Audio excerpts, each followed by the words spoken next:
चलो, तो क्वेश्चन के अंदर हमें f दे रखा है, r-0 आपका डोमेन बनेगा और कोडोमेन है -∞ to 1, be a polynomial of degree 2।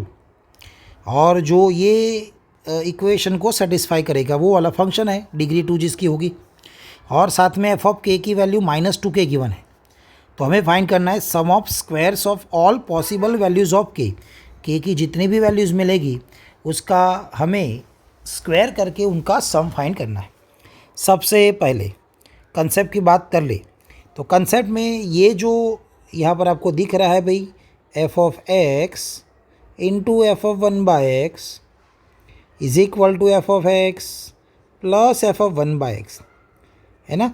तो ये जो इक्वेशन आपको दिख रहा है फंक्शन के फॉर्म में, तो इसको सेटिस्फाई करे वैसा फंक्शन कौन सा होता है ना। तो कुछ ऐसे स्पेशल फंक्शंस होते हैं जो ऐसे टाइप के रिलेशन को सेटिस्फाई करते हो, तो ये रिलेशन को सेटिस्फाई करे वैसा फंक्शन होता है भाई 1 ± x की पावर आएगी भाई n। तो ये होता है एक फंक्शन जो ऊपर वाले रिलेशन को सेटिस्फाई करता है। आप लेफ्ट साइड फाइंड करो और राइट साइड फाइंड करो तो दोनों का आंसर कैसा आएगा भाई, सेम आएगा। ओके, तो कंसेप्ट में बस ये है कि आपको ये चीज़ पता होनी चाहिए। अब चलिए कैसे इसका यूज़ हमें करना है क्वेश्चन के अंदर वो देखें। तो सबसे पहले आपको कितनी डिग्री दे रखी है भाई, डिग्री 2 दे रखी है।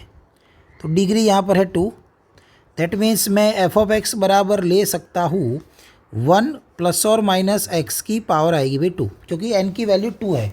यहाँ पर जो n लिखा जाता है भाई वो n क्या होता है, डिग्री होता है। तो यहाँ पर क्वेश्चन में डिग्री कितनी थी भाई 2, तो हमने वहाँ पर 2 लिखा। अब प्लस और माइनस है तो यहाँ से कौन सा केस हम ले सकते हैं, प्लस और माइनस में से कौन सा केस आएगा। तो जैसे कि मैं प्लस लिखूँ 1 + x² एंड यहाँ पर मैं लिखूँ भाई 1 - x², है ना। दोनों में से एक ही केस पॉसिबल होगा। तब कौन सा केस पॉसिबल होगा, जैसे कि आप ये वाला केस करोगे तो उसमें देखो क्वेश्चन के अंदर हमें पीछे जो कोडोमेन दे रखा है उसकी बात करें -∞ to 1 है, मतलब ऑलमोस्ट सारे नेगेटिव नंबर है एंड 0 से 1 तक पॉजिटिव नंबर्स आपको यहाँ पर दिख रहे हैं। तो मैं ये वाले फंक्शन का रेंज निकालूं, क्योंकि रेंज ऑलवेज सबसेट होता है कोडोमेन का, तो जो भी रेंज का आंसर आए वो कोडोमेन में होना चाहिए।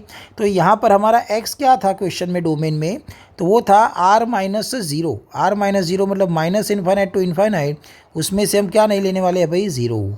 मैं यहाँ पर स्क्वायर कर लूँ तो सारे स्क्वायर का आंसर कहाँ चला जाएगा, अब 0 to ∞, क्योंकि नेगेटिव का स्क्वायर पॉजिटिव हो जाएगा और 0 लेना नहीं है इसीलिए उसको ओपन रखा।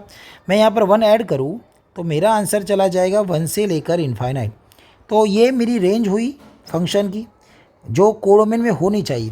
तो यहाँ जो कोडोमेन आपको दिख रहा है उसके अंदर ये सेट नहीं होगा, मतलब कोडोमेन के अंदर आएगा ही नहीं, मतलब ये वाला केस हम नहीं ले सकते। उसका मतलब हमें यही वाला केस लेना पड़ेगा।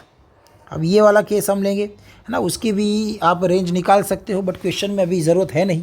तो एफ ऑफ एक्स बराबर अब हम लेने वाले हैं भाई 1 - x²। चलिए एफ ऑफ एक्स बराबर 1 - x² डिसाइड हो चुका है। F of x is equal to 1 - x²। अब यहाँ क्वेश्चन में आपको एफ ऑफ के दे रखा था, तो चलिए मैं एफ ऑफ के रखूँ यहाँ पर, एफ ऑफ एक्स की जगह पे के रखा, दैट मीन्स एक्स की बराबर हमने के रखा है, तो ये हो जाएगा 1 - k²। और इसका आंसर आपको एफ ऑफ के का आंसर कितना गिवन था, -2k गिवन था। तो यहाँ से k² सामने गया, ऑलरेडी -2k था, -1 इज इक्वल टू क्या हो जाएगा भाई 0। तो ये क्वाड्रेटिक इक्वेशन मिला है, दैट मीन्स यहाँ से आपको 2k की वैल्यू मिलेगी। मान लो एक k1 है और दूसरा क्या है भाई k2। हमें दोनों का स्क्वायर करके सम फाइंड करना है, मतलब कि हमें फाइंड करना है k1² + k2²। क्वेश्चन में बोला गया भाई ये फाइंड करो। चलिए, तो ये निकालने के लिए सॉल्व करने की ज़रूरत ही नहीं है। k1² + k2² is equal to क्या लिख सकते हैं अभी हम, ये k1 + k2 का होल स्क्वायर और माइनस क्या हो जाएगा 2k1 k2।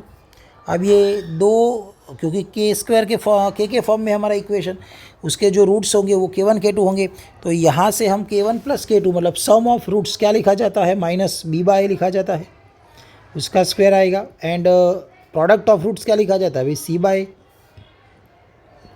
a की वैल्यू 1 है, b की वैल्यू -2 है, तो ये वाला +2 हो जाएगा, 2 का स्क्वायर -2 टाइम c/a मतलब -1/1 आएगा, तो 2 का स्क्वायर 4 -+2, तो हमारा आंसर हो जाएगा भाई 6।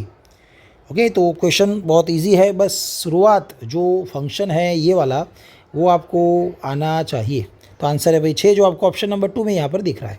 Thank you.